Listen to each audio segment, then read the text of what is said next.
Pues recibámoslo con un fuerte aplauso. Como el Señor del Nicho, que son piezas del periodo virreinal, pero además por su manufactura, que es de pasta de caña, todavía es mucho más especial, porque en efecto hay muchas piezas de madera, algunas incluso traídas desde España, sobre todo vírgenes, y por ejemplo hay cristos de marfil traídos desde China, aunque venían de Filipinas, pero en realidad ese era el mercado. Muchos venían desde la India, Ceilán, etc. Pero aquí en México se desarrolló una técnica muy particular desde la época mesoamericana, es decir, desde la época prehispánica, que fue la manufactura de piezas devocionales con la técnica de pasta de caña de maíz. ¿Por qué luego preguntan de caña? ¿Como la caña de azúcar? No, de caña de maíz. Y entonces precisamente he investigado al respecto y hoy les quiero compartir un poco. Justamente me voy a enfocar en 3 elementos, aunque en realidad van a ser 4. El primero, pues vamos a hablar de la tipología de los Cristos. Si ustedes se han dado cuenta, hay imágenes de crucifijos, de Cristos crucificados de muchas y diversas formas. Y entonces hoy les voy a mostrar algunas que son las clásicas. Pero además, cada Cristo va cambiando con los siglos. No se ve igual un Cristo del siglo XVI a uno del XVIII, y ya ni se diga del pueblo XIX o XX. Hay diferentes variaciones. Y en concreto en la pasta de caña, hoy les quiero mostrar cómo son algunos de los Cristos, dependiendo la época o dependiendo como el siglo en que fue hecho. Entonces, ahí vamos a hablar de tipología. En materialidad voy a compartirles un poco de la técnica de pasta de caña. Obviamente es una técnica originaria en el área de Michoacán, por el lago de Pátzcuaro, y tiene muchas particularidades. Una de ellas es que es una técnica, por supuesto, centenaria, milenaria, pero que además aporta gran calidad del trabajo. Hay obras que se fueron de aquí de México a España, por ejemplo, y se mantienen prácticamente bien detalladas, bien cuidadas, pero además no pesan. Muchas veces se buscaba que fueran piezas para procesiones y para cargar en andas, y hay Cristos, imágenes, por ejemplo, señores Santiago los apóstoles, que sin el caballo, por ejemplo, o el Cristo sin la cruz, no pesa más allá de 4 kilos, 5 kilos, y son piezas de tamaño real, de tamaño, pues, de una persona, ¿no? Entonces, vamos a ver un poquito de materialidad. Vamos después a trabajar algo de la tradición. Justamente a lo mejor alguien no conozca tanto el Señor del Nicho. Yo creo que si la mayoría son de este municipio, de esta parroquia, por supuesto ubican perfectamente la pieza, las devociones, pero sí quiero agregar un poco más porque alguien ve, por ejemplo, en redes sociales o nos visita de otros sitios, pues a lo mejor también conozca un poco de la historia o de la tradición asociada al Señor del Nicho. Y finalmente voy a hablar un poquito del estado de conservación que he encontrado revisando la pieza, y por supuesto alguna sugerencia para que por supuesto la pieza, en este caso el Cristo, pueda perdurar de la mejor manera por la mayor cantidad de tiempo.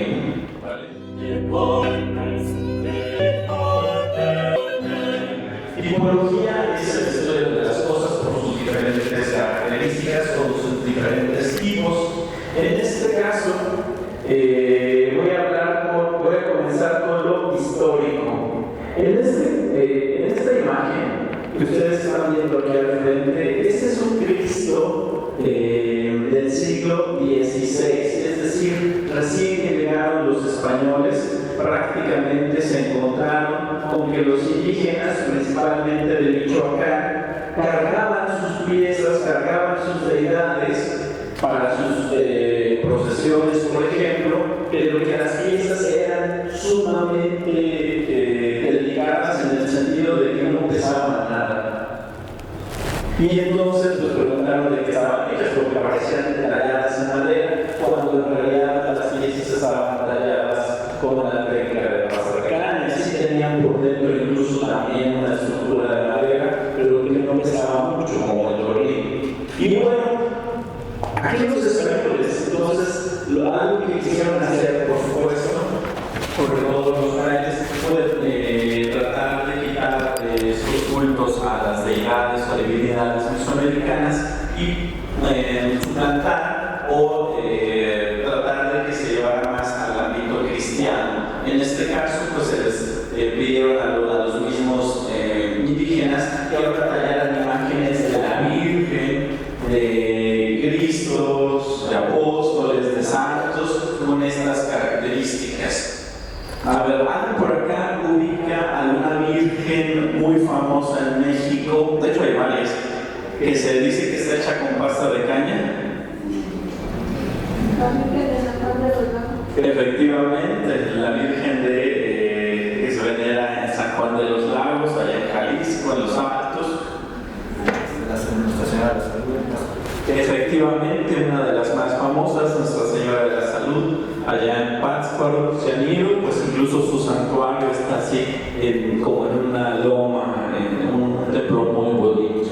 Por supuesto hay muchas más, ¿no? Nuestra Señora de Santa Anita, también de Jalisco, sobre todo como por esa zona hay algunas más, ¿no? Por ejemplo la Virgen del Rosario de Talpa, en fin. Y por supuesto hay Cristos y fue muy común hacer estas piezas como el Señor Santiago. De hecho aquí en Tepoztlán, en el museo, hay un Señor Santiago o Santiago Apóstol de pasta de caña. Y prácticamente ahí a veces lo pesado es el caballo, que se hacía de madera rígida, pero el santo no. Ahora bien, esto es como un preámbulo. Les quiero mostrar de este Cristo una característica. Obviamente pues son obras anónimas, no se conoce quiénes las hicieron, eran talleres que principalmente estaban en el área de Sinsunzan, de Pátzcuaro, todo lo que rodea al lago de Pátzcuaro. Y por ejemplo, algo que se ha descubierto o analizado es que las piezas de este siglo XVI, son muy realistas. De hecho, si ustedes se dan cuenta, el rostro y el torso se ven como muy realistas, hasta parecen modernos, se parecen muy actual. Uno podría pensar que es una pieza actual.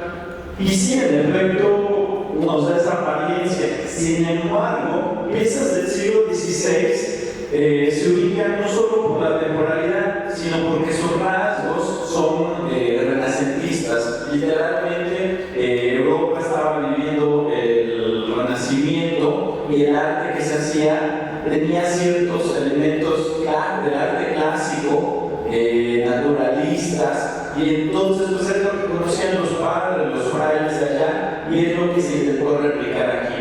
Ahora bien, muchas de estas piezas ya tienen repintes, a veces de su color, por ejemplo aquí el central que está en dorado, no sé si en su momento haya sido dorado originalmente, casi siempre eran como blancos, pero es probable que ya le hayan colocado otras capas de color sobre el original. Pero bueno, de sus rasgos estilísticos, algo que resalta de estas piezas es que a veces los miembros, por ejemplo piernas, brazos, están un poco desproporcionados. A veces tienen los brazos muy largos y las piernas más cortas. De hecho, en este ejemplo así se ve. Entonces, por un lado, conserva rasgos estilísticos, sobre todo del rostro, como muy naturalistas. Sin embargo, otras partes del cuerpo no. Y es que hemos de pensar que los indígenas no conocían este tipo de piezas. Entonces, cuando les piden que las tallen, pues hacen variaciones, ensayos, y aunque son piezas de gran calidad, pero todavía faltará para llegar a un nivel un poco más realista. ¿Okay? Entonces, este es un Cristo del siglo XVI. Ahora bien, este es un Cristo, por ejemplo, del siglo XVII, en 1600 y algo, ¿Qué va a tener de característico? Bueno, que ya no se ve tan naturalista. Por ejemplo, si ustedes recuerdan la cara, la barba, por ejemplo, o el torso, tenía marcados los diferentes músculos, rasgos, incluso la barba. Y aquí ya no se aprecia tanto. Uno podría pensar, pero es que entonces dejaron de tallar tan bien o como al principio. No, la verdad es que son los estilos que ya van cambiando. Prácticamente eso ocurre con la arquitectura. Sabemos que, por ejemplo, los templos, la arquitectura civil va cambiando conforme a la época, la pintura. Por ejemplo, ahorita que vemos aquí en esta sala o salón, por ejemplo, diferentes pinturas, pues se aprecia que son contemporáneas. Es decir, esto va cambiando, es normal en el arte. Pero, por ejemplo, ¿qué podemos notar acá? Que los brazos ya no son tan largos como anteriormente. Ya el cuerpo es un poco más proporcionado, pero el estilo aquí se empieza a cambiar. Por ejemplo, si se dan cuenta, el torso es un poco más delgado, más estilizado, el cendal o perisonium, como se le podría llamar en latín, pues es un poco más pequeño. Y las piernas, esas sí pueden variar, pero normalmente ya fueron tomando como mejores proporciones. Ahora bien, ¿alguien le recuerda a este Cristo? ¿A algún otro? Sí, por acá señalan hacia un ladito. En efecto, este es el estilo que se trabajaba en el siglo XVII. Probablemente de esta temporalidad proceda el Señor del Nicho, porque no tiene los rasgos de uno del XVI, pero por ejemplo del siglo XVIII. ¿Qué vamos a encontrar en los Cristos del siglo XVIII? Normalmente son rostros muy expresivos, están sufriendo, están orando. Por ejemplo, este que vemos aquí al frente, que está de hecho aquí en el museo, si se dan cuenta, tiene el rostro hacia arriba. Es como está en ese momento que, según el Evangelio dice, Eloi lema sabachthani, Dios mío, ¿por qué me has abandonado? Está como en este diálogo.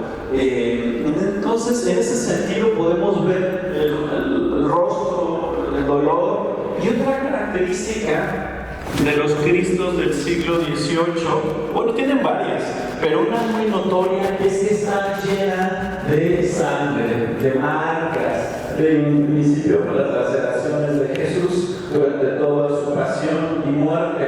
Entonces, por ejemplo, si lo ven, las manos están como muy oscurecidas, porque obviamente el pigmento que le pusieron para simular la sangre, pues ya pasó mucho tiempo, pero en general están como muy oscuros, las rodillas, y normalmente estos Cristos llegan a tener a veces ojos de cristal. Sobre todo en el siglo XVII había algunos, pero sobre todo en el XVIII es cuando se da esa tendencia.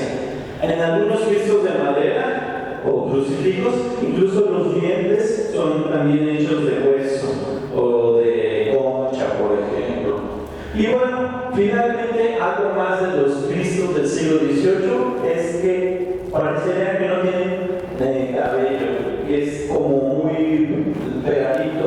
¿Por qué? Porque ahora no tienen corona. ¿Por qué? Porque en esta época, sobre todo, se estilizaba que las piezas se les pusiera una cabellera, con pelo natural, con cabello natural, perdón. Normalmente se pedía que niñas, señoritas donaran el cabello para los Cristos o las vírgenes. Entonces, en ese sentido, por eso es que no nombramos más como rizos, tallados, etc. Y bueno, finalmente, en el siglo XVIII, XIX, otra vez se regresa a Cristos con rasgos muy naturalistas. Por ejemplo, músculos en los brazos, en el área del abdomen, las pantorrillas y sobre todo el cabello puede aparecer de alguna manera, la barba, etc. Esto que nos quiere decir que están regresando a modelos basados también en la antigüedad, en el arte clásico, pero también en el Renacimiento.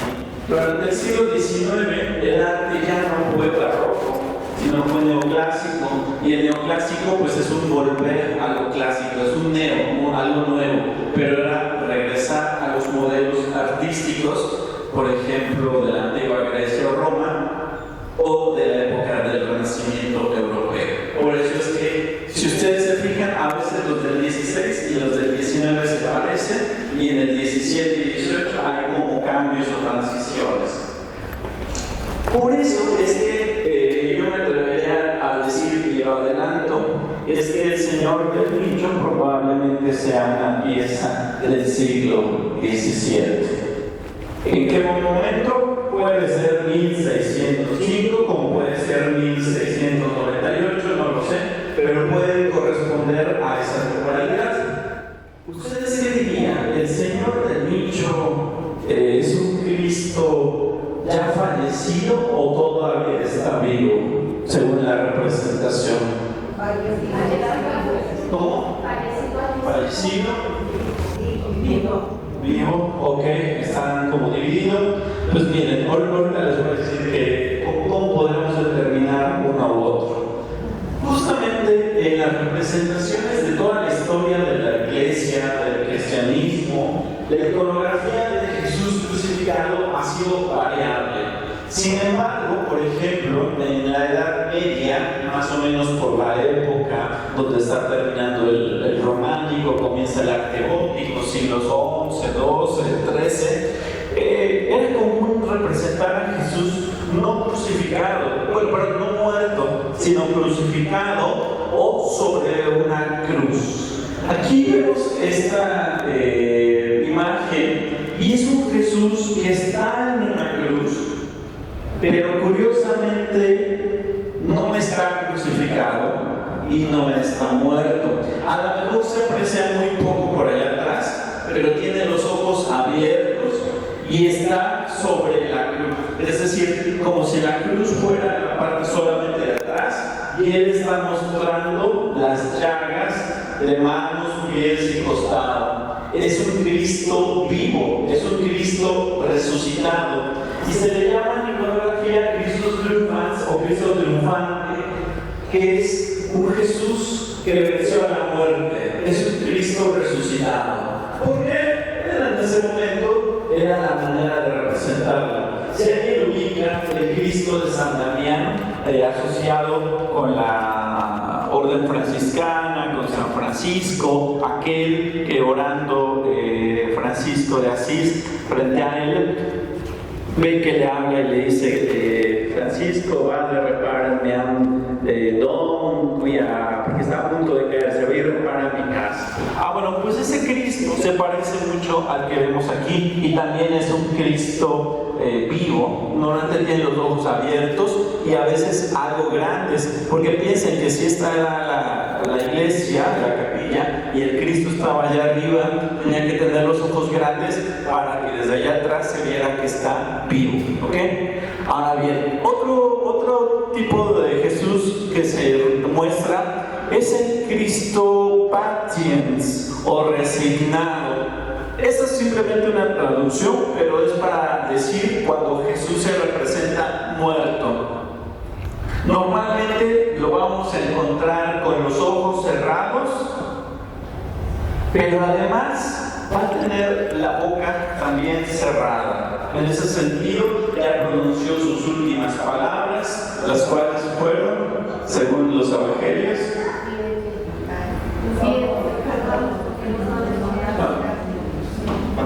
¿cuáles fueron las últimas palabras? No las 7, o sea, las frases, sino la última.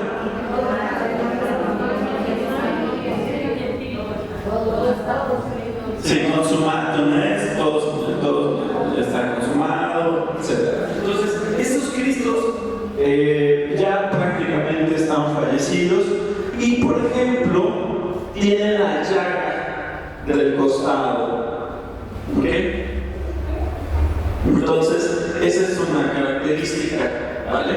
Y bueno, finalmente está otra manera de representar a Jesús que se les llama Cristos dobles o sufrientes. Esta representación de Jesús en la cruz es un Cristo vivo y aquí puede ser que esté viendo hacia el cielo Por ejemplo, lo que les mencionaba hace ratito, hablando con el Padre, etc. Y en este caso, es un Cristo con la boca abierta, los ojos abiertos y todavía no tiene la llaga del costado. ¿Por qué? Porque esta fue posterior al momento de su muerte, de la cual se dice que brotó agua y sangre.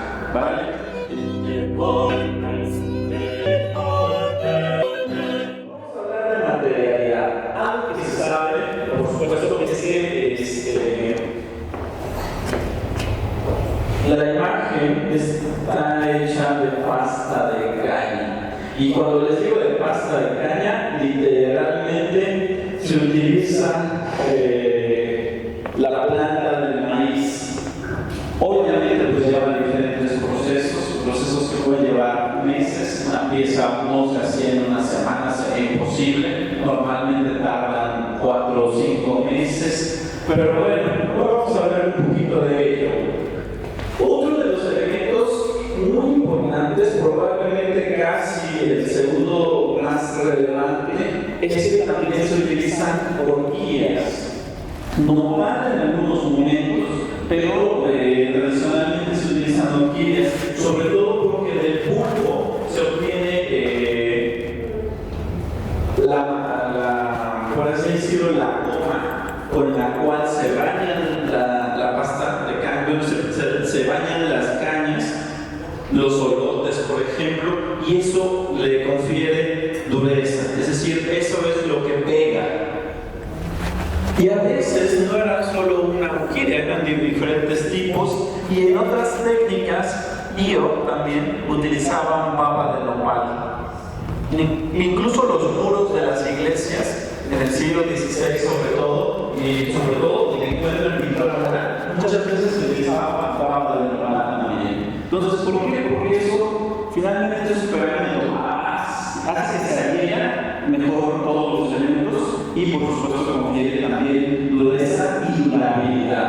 ¿Okay? Y bueno, les voy a hablar un poquito de la técnica. Lo primero, por supuesto, es utilizar la caña o rastrojo, como se le llama. Normalmente, porque se han hecho incluso pruebas, actualmente los artesanos del área de Pátzcuaro lo han hecho pruebas, incluso hasta con maíz transgénico, y no queda igual, no pega igual las piezas. ¿Qué se necesita? Maíz lo más tradicional o autóctono. Bueno, pues se mueve todo el cañote, como también se le llama, y se mueven los nopales, y ya con eso se va conformando. Ahora bien, por ejemplo, aquí como lo pueden ver, imagínense que esto va a ser el torso de, por ejemplo, de un Cristo.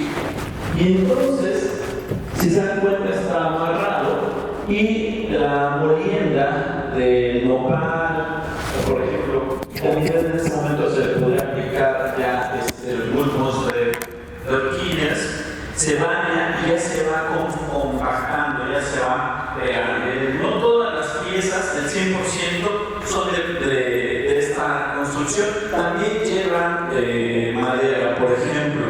En este caso, madera muy ligera, muy común, la de colorín, porque finalmente incluso vivo el árbol lleno de agua, de resina, tampoco pesa tanto, y seco pues mucho menos. En otros momentos también se puede utilizar el locote del maguey, porque también tiene esta dureza, entonces, y ligereza. Pienso en el señor Santiago, allá en Puebla, en Izúcar de Matamoros. Fue una pieza célebre porque en el sismo del 2017 literalmente le cayó una cúpula encima, más de 20 toneladas de mampostería, piedra sobre la pieza. Se destrozó por completo, sacaron pedazos del rostro, un pedazo de la mano, una parte de la boca, pero realmente casi toda la pieza se deshizo. Y entonces la llevaron al restaurante, a la Coordinación Nacional de Restauración, ahí en Coyoacán, en la Ciudad de México, y se tuvo que rearmar de cero. Y entonces se descubrió que justamente parte de su estructura interna pues tenía diferentes maderas, como la madera de colorín. De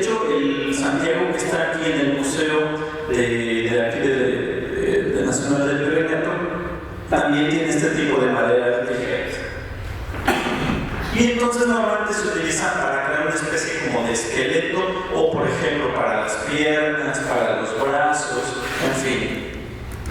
Luego lo que hacen es moler, se comienza a lijar, es decir, con el bulbo de la orquídea y al lijar la pieza para ya ir dando forma, ese mismo polvito se va mezclando con la baba nopal, con el bulbo de las orquídeas, y el polvo pues es muy fino, es un polvo de lijadura, y entonces ya con ese se va cubriendo, se va haciendo, se va alisando, que es lo que podemos ver ahí. También hay que, yo no digo cuál sea la técnica exacta, porque cada familia, cada taller, incluso allá en Pátzcuaro, tiene su manera de hacer las cosas. Y si se lee algún libro del siglo XX, XIX, o se leen, por ejemplo, algunas historias desde el siglo XVI, se dice que se hacía de esta manera. Y de otros decían, pues se hacía de otra manera.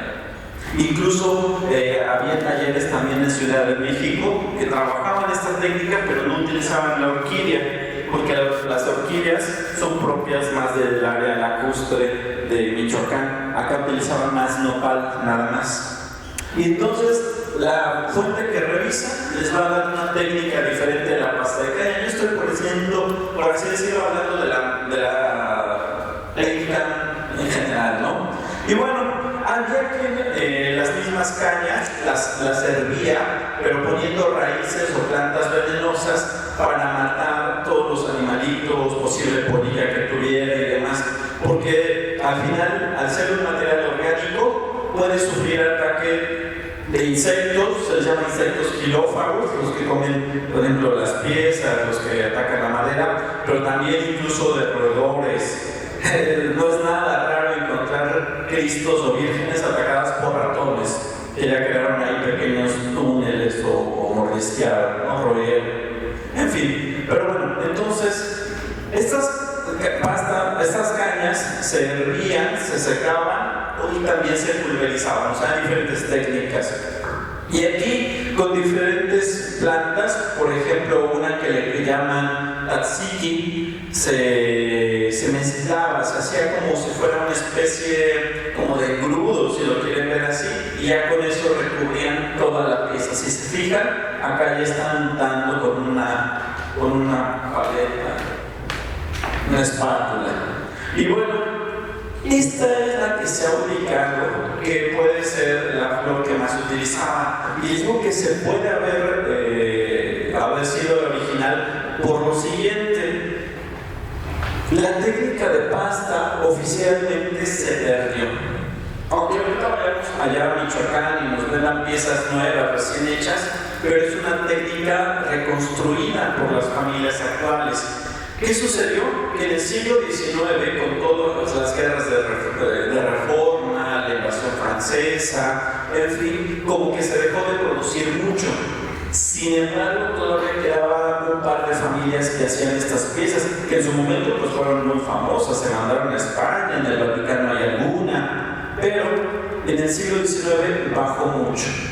Y por ahí, de inicios del siglo XX, con la revolución y sobre todo con la guerra cristera, se prohibió trabajar estas técnicas.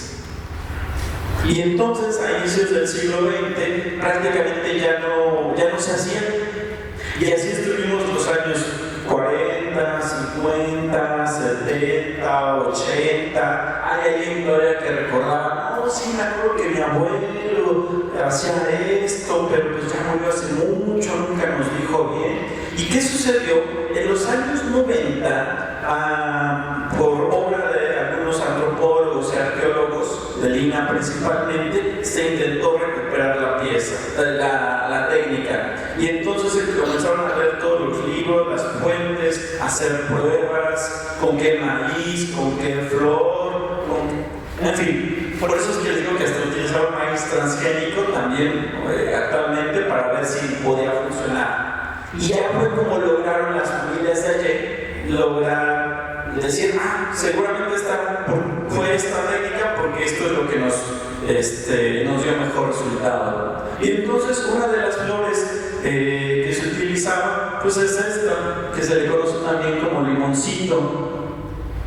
Hay otra que se llama Itzamacúa, flor de cocos, en fin, pero pues son flores hechas allá.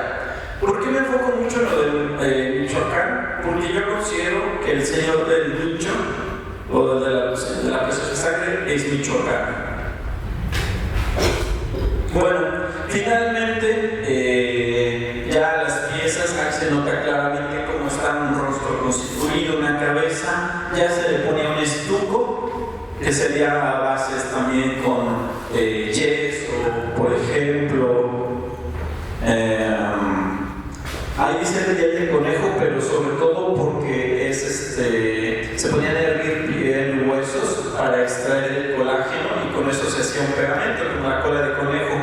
Y entonces ya con eso se mezclaba con estuco, con yesos y ya se pone una capa blanca. Y sobre la capa blanca es ya con lo que se pinta. En Michoacán está la técnica del maque, que es justamente utilizar las tierras propias de la zona, principalmente blanco, negro, colores marrones, rojizos y blanco, negro, en fin, amarillos, café, rojizos. Y ya con eso se va pintando y ya con eso de alguna manera ya se pueden pintar los rostros, en fin, todos los elementos. Y bueno, finalmente pues así va quedando. Y por eso no pesa, porque si ustedes han sostenido cañas de maíz prácticamente ya secas, son muy ligeras. Eso es lo que les da a las piezas su ligerez. Actualmente ya les ponen, por ejemplo, ojos de cristal, en fin, hay muchas formas.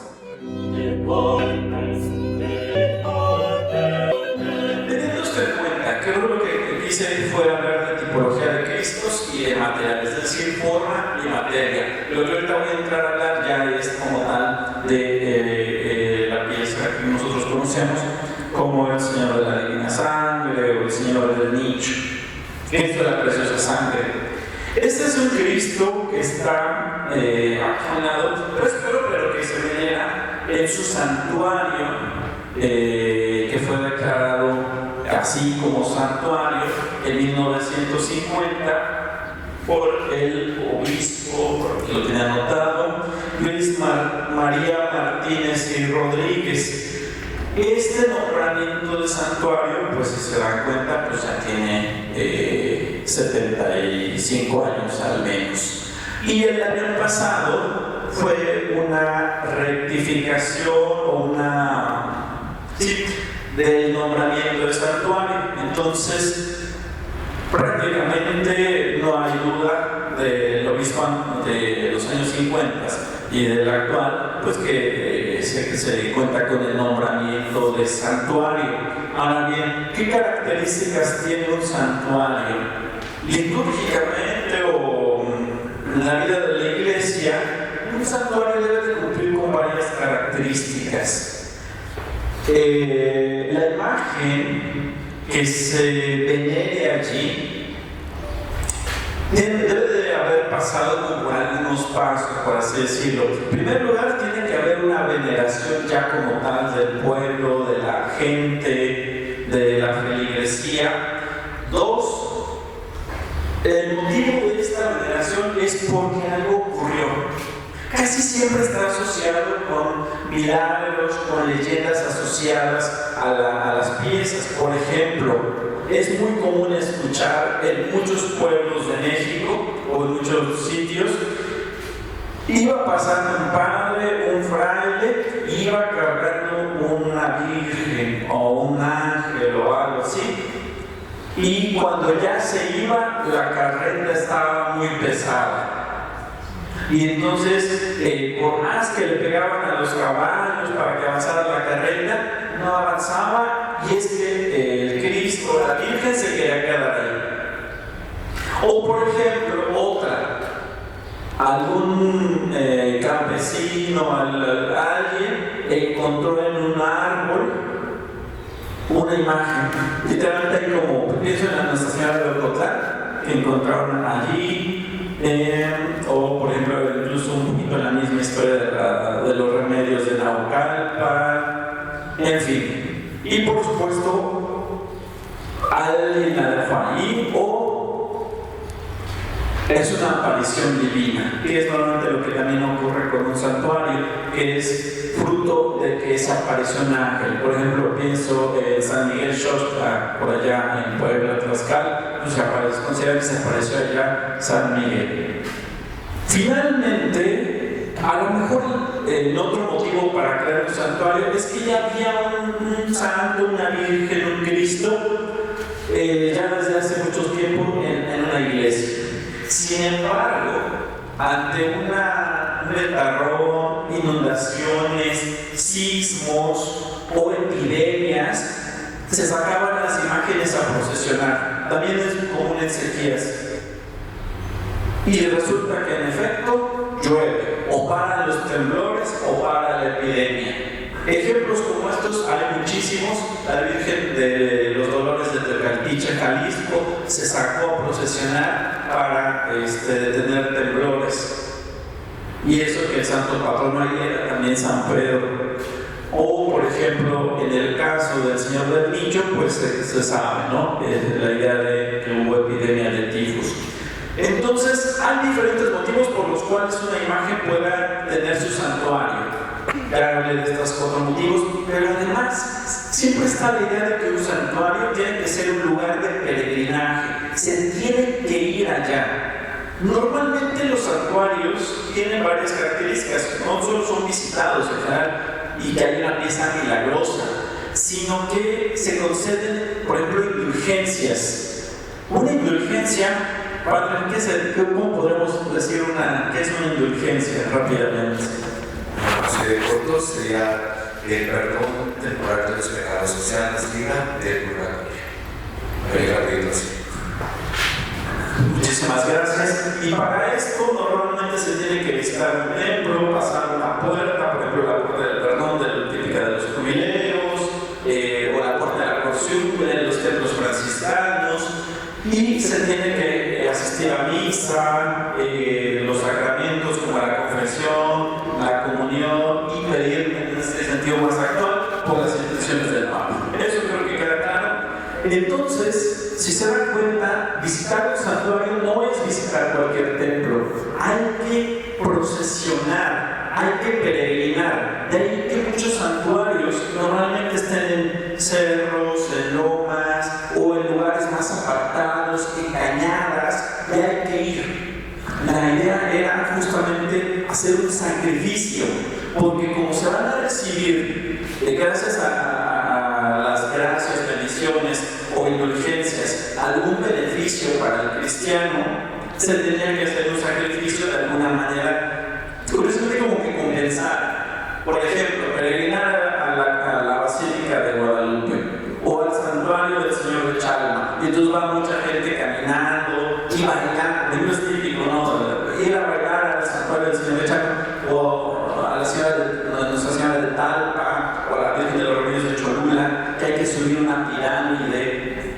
Siempre esa es la idea, que un santuario es un lugar que recibe gente que viene procesionando de cualquier parte. Bueno, aquí el Señor del Nicho, de cualquier parte del país o hasta de Europa o de Polonia ya han venido. Entonces, en ese sentido, siempre va a tener estas características un santuario.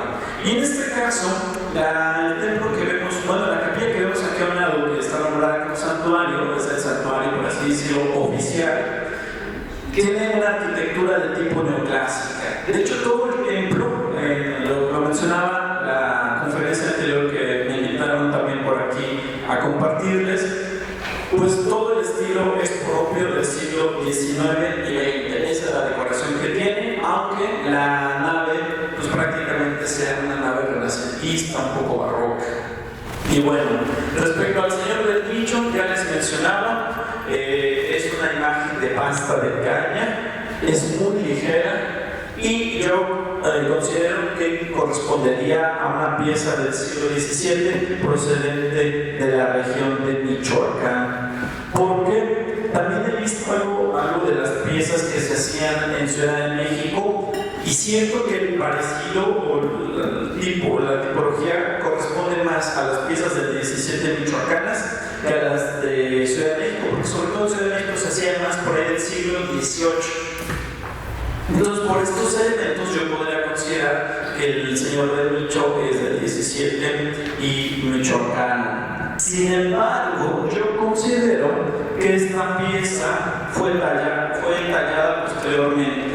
¿Por qué? Porque el cendal normalmente sería un poquito más amplio, la escultura como tal, pero como era muy común en el siglo, por ejemplo, XVIII, poner cabellera, poner, por ejemplo, las potencias, en fin, considero yo que se le talló esta zona y por eso está más alzada. De hecho, se ve el cambio de material y el cambio de color entre una zona, por ejemplo, la de abajo y la de arriba, respecto a la zona de esta parte del señor del Nicho. Entonces, prácticamente es una pieza que se conserva bastante bien, salvo por esta zona. Tiene los ojos cerrados y en efecto podemos decir Cristo dolens. Sin embargo, como característica, tiene la boca abierta, tiene un ligero, una mueca como de dolor. Lo cual nos diría, o cualquier otro podría decir, que en realidad es un Cristo de la expiración, el cual está justamente soltando su último aliento. Por eso es que podría ser que es el momento exacto de la muerte. Sin embargo, como se aprecia acá, pues tiene su llaga del costado y está bastante abierta. Ahorita, de hecho, por aquí les voy a mostrar más adelante otra foto.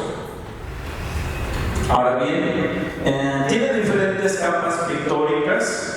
A lo que me refiero es que se le ha colocado como más sangre de la que probablemente llegó a tener al principio.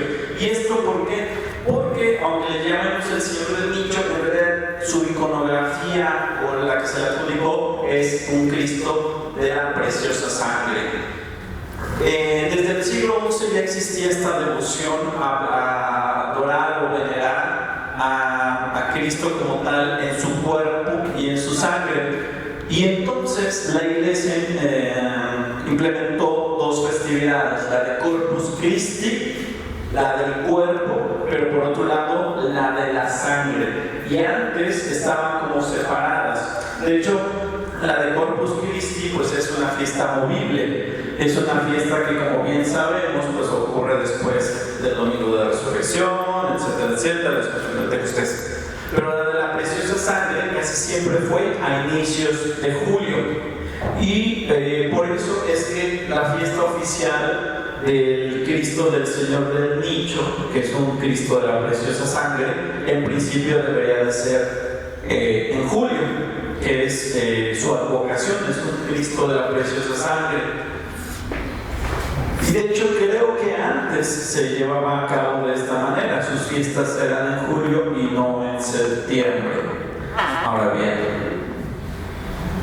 como bien sabemos, en el siglo XVIII en esta zona pues ya había una gran presencia jesuita. Al principio fue una fundación franciscana. De hecho, acá estuvieron varios de los primeros 12 frailes franciscanos que llegaron a México a fundar como tal la Iglesia Católica, pero posteriormente fue una zona de influencia jesuita, es decir, les dieron como este territorio para que pudieran misionar, formar sus doctrinas, pero además después se implementó el colegio, es decir, su casa de formación. Y pues en el siglo XVIII, pues como en muchas partes del país, hubieron epidemias. Había epidemia de cocolistri, que ahora sería como una especie, no se sabe qué era, pero podría ser algo así como sarampión, viruela. Había epidemias como de enfermedades respiratorias, como la epidemia del COVID. Hágate cuenta que en su momento también hubo otras epidemias de enfermedades respiratorias, tipo gripes. Y sí, realmente eran de esas, pero también había, y era muy común en los siglos XVIII, XIX, de cólera o de tifus. Y precisamente muchas de las imágenes que encontramos en México, la misma Virgen de los Remedios de Cholula, etc., en el siglo XVIII y XIX, se bajaron de sus santuarios para que hicieran recorridos por los pueblos para pedir el fin de las enfermedades. Y en este caso, el señor del nicho los jesuitas recurrieron a esta imagen para procesionarla y en efecto se detuvo la epidemia. De ahí que por supuesto se considerará que este Cristo salvó a Tepoztlán, y ese fue como su milagro, porque la pieza ya existía de antes. Los jesuitas, como estaban distribuidos en gran parte del país, pues seguramente sabían dónde se trabajaba madera, dónde se hacía pintura, dónde se trabajaba con plumas, la arte plumaria, o dónde se utilizaba la pasta de caña. Y es común que se adquirieran piezas. Es decir, el señor del nicho ya existía aquí, pero se utilizó para parar la epidemia de tifus. Y ya, por así decirlo, adquirió su prestigio como una imagen milagrosa. Como bien saben, no estuvo aquí todo el tiempo. Al principio estuvo en el barrio de Cámpula, pero después fue trasladado aquí a la parroquia de San Pedro.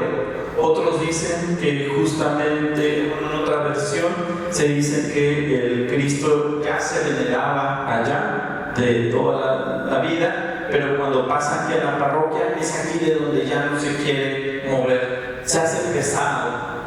Y les digo, esta es una historia que escuchamos comúnmente en muchos pueblos, en muchas ciudades de aquí de México. Y bueno, finalmente se le asigna, se le crea su capilla y pues se le hacen cofradías.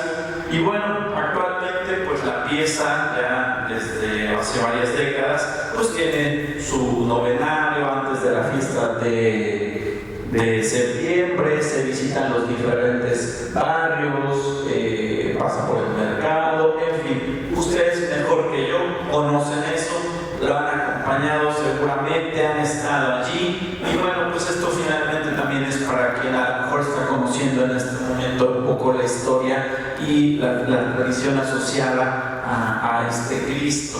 Y bueno, pues muchas veces, el Cristo también ha estado en el altar principal, en el baldaquino, que es un ciprés o baldaquino, el que está en la parroquia. Y bueno, pues también ahí está, ¿no? Entonces, yo sé que, por supuesto, es un Cristo que muchas veces han sacado en andas. Y pues bueno, es algo común que ocurre con una pieza que está viva, en el sentido de que tiene un culto activo, que la gente tiene devoción y que por supuesto son piezas que están en activo, que se les cambia el cendal, la corona, en fin, todos estos elementos.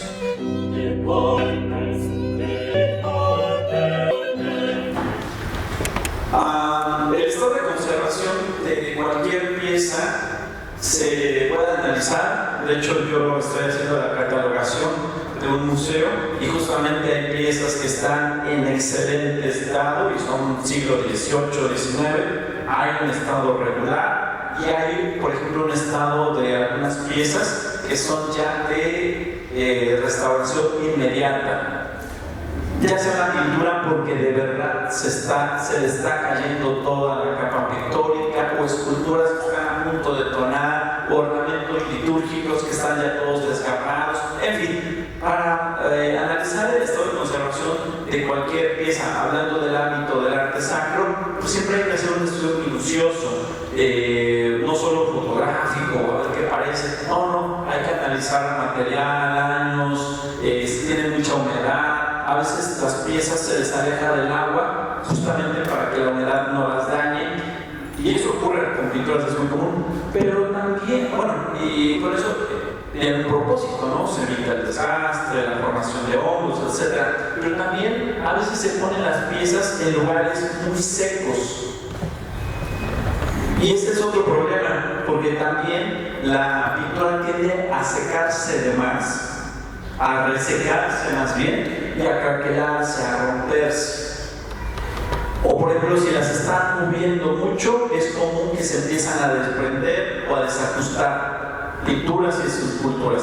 Entonces, en ese sentido, es muy importante valorar cada pieza en qué estado está, porque en una de esas, ahorita todavía la vemos bien, pero en 10, 15, 20, 50 años, esa pieza se puede romper o hasta desaparecer.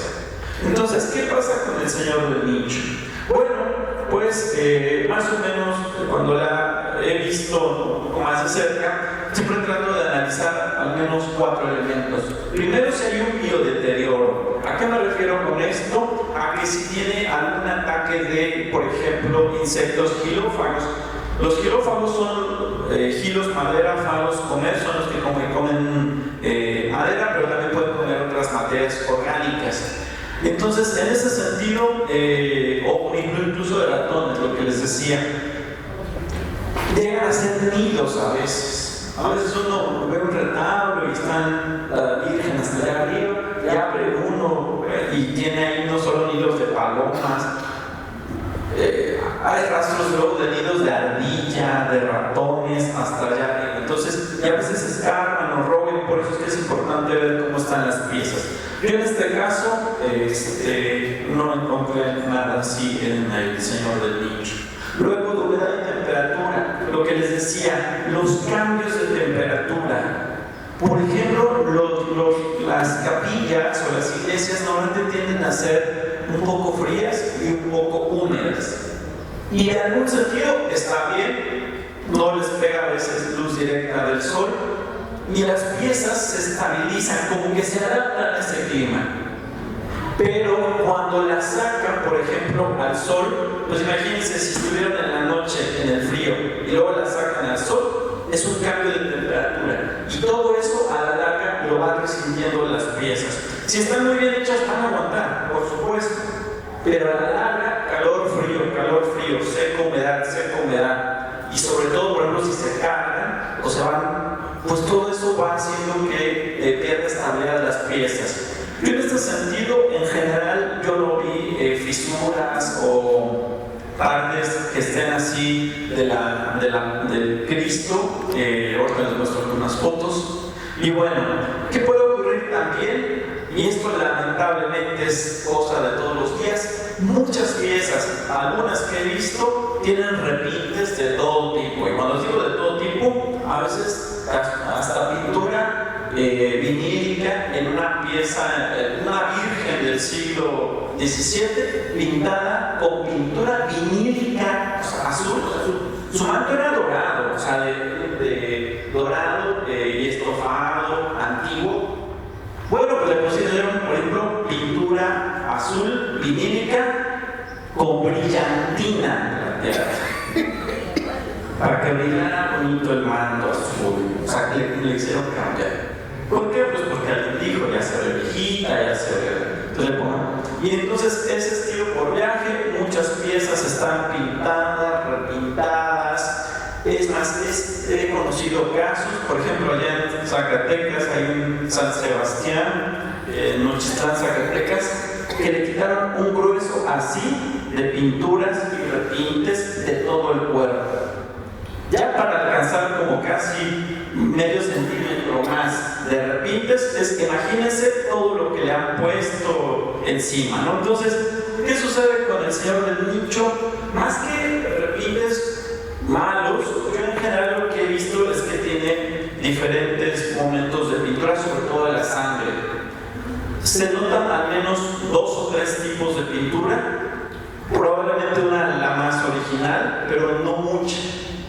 Al ser un Cristo de la preciosa sangre, pues correspondería por iconografía a que tuviera más marcada los rastros de las heridas, de las laceraciones y de la sangre misma. Y entonces eso es lo que un poco más tiene, repintes, pero también son repintes antiguos, probablemente desde el siglo XVIII. Entonces si la pieza es del XVII, piensen que todavía un siglo después la habrán pintado. Y muy probablemente tenga un tercer repinte a lo mejor de inicios del siglo XX. Pero yo considero que dentro de lo que cabe es una pieza que tiene que no ha sido dañada por esto, porque de verdad les prometo, he visto vírgenes con un rostro y de verdad parece que usaron pintura cómics, sí, de verdad. Entonces este Cristo la verdad no presenta esos daños. Fragilidad estructural, a veces tienen huecos o fracturas o pérdida de soporte. estable al señor del nicho, no logra encontrar una fractura de momento. Y bueno, lo que sí tiene es pérdidas de capa pictórica, es decir, su capa pictórica, ya donde está la encarnación, ahí sí presenta en algunos pequeños elementos algunas pérdidas, pero son de alguna manera no tan grandes.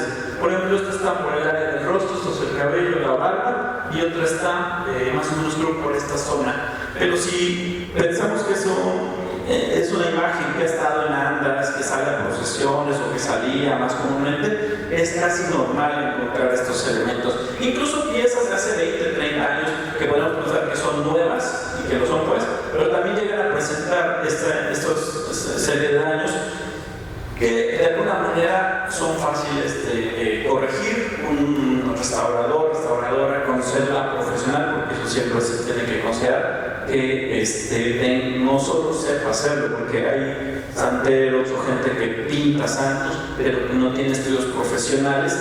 Para todas las piezas, y sobre todo piezas tan valiosas como el señor del nicho, tiene que ser siempre el trabajo de un experto o experta. Fácilmente puede trabajar esta área. Esta es la llaga del costado. Por eso les digo que es curiosa la iconografía del Señor del Cristo del nicho. ¿Por qué? Porque en efecto tiene los ojos cerrados y tiene la llaga como si fuera un Cristo fallecido, pero tiene la boca abierta, ligeramente en una mueca de dolor. Por eso les digo que la iconografía del Señor del nicho está un poquito como a caballo entre una y otra. Finalmente, si tiene la llaga abierta, pues consideramos que ya está fallecido, aunque insisto, creo que intentaron recrear dos momentos: el de la expiración, el último aliento, pero al abrir la llaga, pues es un Cristo fallecido. Entonces siento yo que está como entre estos dos momentos. Y bueno, acá en la llaga del costado, de hecho se aprecia un poquito, se ven como diferentes niveles de color. ¿Por qué? Porque precisamente yo creo que al Señor, al ser un Cristo de la Sagrada Sangre, pues se le han colocado un poco más de este elemento pictórico a lo largo del tiempo. Y bueno, finalmente está la corona. La corona es un poquito pesada, por fricción, es decir, al colocarla y sobre todo al llevarlo en movimiento, la corona va rasgando la superficie. Yo por eso, voy a quitar para el revés y por allá andará el señor cura. Pero bueno, yo muchas veces recomiendo que algunas piezas a lo mejor ya no salgan tanto a procesión, porque precisamente son daños que se van haciendo. Que se pueden trabajar estos daños y dejarlo de la mejor manera, sí, pero yo creo que en algunos momentos, algunas piezas, no digo estrictamente ahorita que se han dicho, pero algunas a lo mejor ver los tiempos, o se puede utilizar una imagen peregrina, o por ejemplo, alguna corona que no sea tan pesada. Por ejemplo, he visto niños Dios que ya hasta esta parte de la frente ya las tienen casi rectas, peladas, de las coronas que usan. Obviamente, pues es devoción, son imágenes, insisto, que están en un culto vivo, son piezas que están en activo, pero por supuesto sí se puede cuidar o considerar algunas prácticas o algunas acciones para mejorar o para preservar lo más posible. Pues yo considero que a veces son algunas óptimas. Sin embargo, decir que la corona me gusta mucho, la verdad es que es una corona muy muy bonita, la verdad tiene sus potencias. Y bueno, pues finalmente con este recorrido que hemos hecho el día de hoy, analizando la tipología de los Cristos, su historia, el material, la técnica en cómo están hechos los Cristos de caña, un poco la historia, la tradición del Señor del nicho y por supuesto un análisis rápido de su estado de conservación, que en general considero que es muy bueno. Pues con esto termino. Les agradezco mucho la atención, la presencia y bueno, pues si tienen alguna duda, con todo gusto, pues adelante. Muchísimas gracias.